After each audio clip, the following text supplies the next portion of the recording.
नमस्ते दोस्तों, क्या आप एक ऐसी जगह की कल्पना कर सकते हैं जहां आज से 2500 साल पहले दुनिया की सबसे बड़ी यूनिवर्सिटी थी, जहां सिकंदर ए आज़म खुद चलकर आया था और जहां से बौद्ध धर्म पूरी दुनिया में फैला।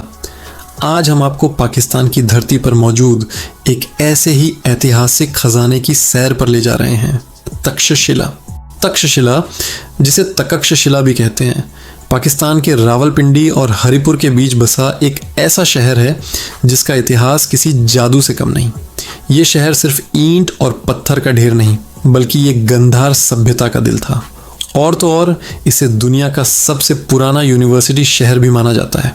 लगभग 600 ईसा पूर्व से लेकर 500 ईस्वी तक, यानी करीब 1000 साल तक ये शहर फारसी, यूनानी, मौर्य, कुषाण और गुप्त साम्राज्यों के उतार चढ़ाव का गवाह रहा। तक्षशिला की ऐतिहासिक अहमियत का अंदाज़ा आप इसी बात से लगा सकते हैं कि ये वो जगह थी जहां दुनिया की पहली यूनिवर्सिटीज़ बनी। ये बौद्ध धर्म का सबसे बड़ा केंद्र था और यहाँ यूनानी, फारसी और भारतीय संस्कृतियों का एक अनोखा संगम देखने को मिलता था। ये सिर्फ एक शहर नहीं, बल्कि व्यापार और संस्कृति का वो चौराहा था जहाँ से ज्ञान और कला के रास्ते पूरी दुनिया तक जाते थे। यहीं से बौद्ध धर्म ने पूरे एशिया में अपनी जड़ें फैलाईं। तो चलिए तक्षशिला के शानदार इतिहास की टाइमलाइन को थोड़ा और करीब से समझते हैं। कहानी शुरू होती है 600 से 500 ईसा पूर्व में, जब तक्षशिला शक्तिशाली फारसी हखामनी साम्राज्य का हिस्सा था। मशहूर रॉयल रोड यहीं से होकर गुजरता था, जो इसे उस दौर के सुपर हाईवे की तरह बना देता था। फिर आता है साल 326 ईसा पूर्व, जब दुनिया को जीतने निकला सिकंदर ए आज़म यानी अलेक्जेंडर द ग्रेट अपनी सेना के साथ तक्षशिला में दाखिल हुआ। यहाँ के राजा आम्बी ने 20 ईसा पूर्व, जब दुनिया को जीतने निकला सिकंदर ए आज़म यानी अलेक्जेंडर द ग्रेट अपनी सेना के साथ तक्षशिला में दाखिल हुआ। यहाँ के राजा आम्बी ने उसका दिल खोलकर स्वागत किया और यहीं से इस धरती पर यूनानी संस्कृति की छाप पड़नी शुरू हो गई। सिकंदर के जाने के बाद लगभग 250 ईसा पूर्व में मौर्य साम्राज्य का दौर आया। सम्राट अशोक खुद यहाँ के गवर्नर रहे थे और उन्होंने तक्षशिला को बौद्ध धर्म के सबसे बड़े केंद्र में बदल दिया। ये शहर ज्ञान और शांति की रोशनी से जगमगा उठा। पहली से चौथी शताब्दी के बीच कुषाण साम्राज्य का दौर आया, जिसे गंधार कला का सुनहरा दौर कहा जाता है। कनिष्क, वासुदेव और हुविष्क जैसे राजाओं के राज्य में यहाँ की कला अपने चरम पर पहुंची। सिरकप, धर्मराजिका, मोहरा मोरादू और जौलियान जैसे शानदार मॉन्यूमेंट्स इसी दौर में बनाए गए, जिनकी खूबसूरती आज भी लोगों को हैरान कर देती है। लेकिन हर चीज़ का एक अंत होता है। 5वीं शताब्दी में सफ़ेद हूणों के बर्बर हमलों ने इस खूबसूरत शहर को तहस नहस कर दिया। ज्ञान का ये चमकता सूरज धीरे धीरे डूब गया और तक्षशिला गुमनामी के अंधेरों में खो गया।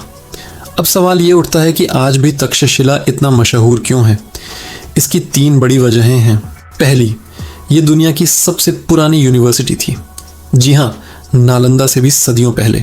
यहाँ हज़ारों छात्र फिलॉसफी, मेडिसिन, गणित, सैन्य कला और राजनीति जैसे विषयों की पढ़ाई करने आते थे।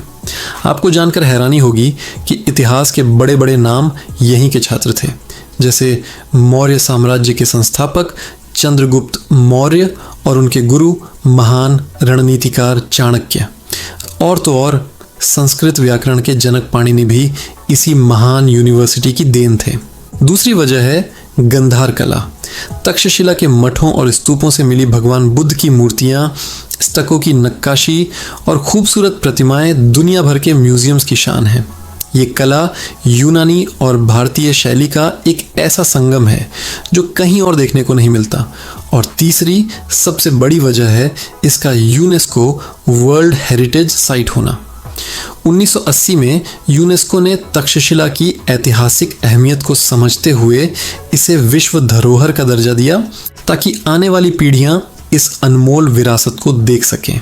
अगर आप कभी तक्षशिला जाने का प्लान बनाएं तो कौन सी जगह आपको बिल्कुल मिस नहीं करनी चाहिए? चलिए आपको एक छोटी सी टूरिस्ट गाइड देते हैं।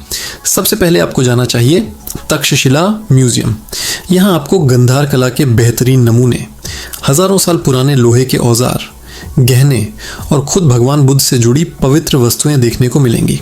ये म्यूजियम पूरे शहर के इतिहास को समझने की पहली सीढ़ी है। इसके बाद जाइए सिरकप शहर। ये एक यूनानी स्टाइल में बसाया गया शहर था, जहां सीधी सड़कें, खंभे और एक सिमेट्रिकल सिटी प्लानिंग देखने को मिलती है। यहाँ आपको फारसी, यूनानी और कुषाण दौर के निशान एक साथ मिलेंगे। फिर है जौलियान मठ, जो पहाड़ों पर बना एक खूबसूरत बौद्ध विहार है। यहाँ बौद्ध भिक्षुओं के रहने के कमरे, क्लासरूम और भगवान बुद्ध की शानदार मूर्तियां हैं। यहाँ की हीलिंग बुद्धा यानी इलाज करते हुए बुद्ध की मूर्ति बहुत प्रसिद्ध है। इसके बाद आता है विशाल धर्मराजिका स्तूप, जिसे सम्राट अशोक ने बनवाया था। माना जाता है कि इस बड़े से स्तूप के नीचे भगवान बुद्ध के पवित्र अवशेष रखे गए थे। इसकी शांति और भव्यता आपको एक अलग ही दुनिया में ले जाएगी। मोहरा मोरादू भी एक बेहद खूबसूरत मठ है, जहाँ ध्यान लगाने के लिए हॉल और क्लासरूम की तरह बने कमरे हैं। यहाँ मिली बुद्ध की मूर्तियाँ इतनी अच्छी हालत में हैं कि यकीन करना मुश्किल होता है कि ये हज़ारों साल पुरानी है। और आखिर में भीड़ माउंड, ये तक्षशिला का सबसे पुराना हिस्सा है, जो 6ठी शताब्दी ईसा पूर्व में बसा था। ये वही जगह है जहाँ सिकंदर पहली बार आया था। यहाँ घूमते हुए आप इतिहास की परतों को महसूस कर सकते हैं। तो प्राचीन तक्षशिला में जिंदगी कैसी होती होगी, सोचकर ही कितना रोमांचक लगता है। ये शहर व्यापार के बड़े बड़े केंद्रों, हलचल वाले बाजारों, यूनिवर्सिटीज़, शिक्षकों और भिक्षुओं से भरा रहता था। यहाँ मूर्तिकार और कारीगर दिन रात खूबसूरत कलाकृतियाँ बनाते थे। संस्कृति की बात करें तो यहाँ फारसी, यूनानी और भारतीय कल्चर का एक अनोखा मेल था। लोग सूती और ऊनी कपड़े पहनते थे और खाने में गेहूँ, जौ, भुने हुए मेवे और शहद से बने ड्रिंक्स पसंद करते थे। यहाँ बौद्ध त्योहार और शिक्षा से जुड़े समारोह बड़ी धूमधाम से मनाए जाते थे। अगर आप यहाँ घूमने का प्लान कर रहे हैं तो कुछ बातें ध्यान में रखें। घूमने का सबसे अच्छा समय अक्टूबर से मार्च के बीच होता है, जब मौसम सुहावना रहता है। अपनी यात्रा की शुरुआत तक्षशिला म्यूजियम से करें। पूरा शहर अच्छे से घूमने के लिए कम से कम एक पूरा दिन चाहिए। टिकट बहुत सस्ते हैं। आरामदायक जूते पहने क्योंकि आपको बहुत चलना पड़ेगा, और अपने साथ पानी और स्नैक्स ज़रूर रखें। फोटोग्राफी की इजाज़त है, लेकिन म्यूज़ियम के अंदर कुछ नियम हो सकते हैं। पर्यटकों को तक्षशिला इतना क्यों पसंद है? क्योंकि यहाँ प्राचीन रहस्य, इंडो ग्रीक आर्किटेक्चर, बुद्ध की कला और प्रकृति का एक शानदार मेल है। ये एक शांत, साफ सुथरी और खूबसूरत जगह है। दुनिया भर से आए पर्यटक इसे दक्षिण एशिया का सबसे अच्छे से संरक्षित हेरिटेज टाउन मानते हैं। दोस्तों, तक्षशिला सिर्फ एक शहर नहीं है, ये 2000 साल पुरानी साइंस, फिलॉसफी, कला और संस्कृति का जिंदा सबूत है। यहाँ हर पत्थर, हर स्तूप और हर रास्ता एक पुरानी और महान सभ्यता की कहानी सुनाता है। उम्मीद है आपको तक्षशिला का ये वर्चुअल सफ़र पसंद आया होगा। अगर आप ऐसे ही ऐतिहासिक वीडियो और देखना चाहते हैं तो हमारे चैनल को सब्सक्राइब करना न भूलें। देखने के लिए आपका बहुत बहुत शुक्रिया।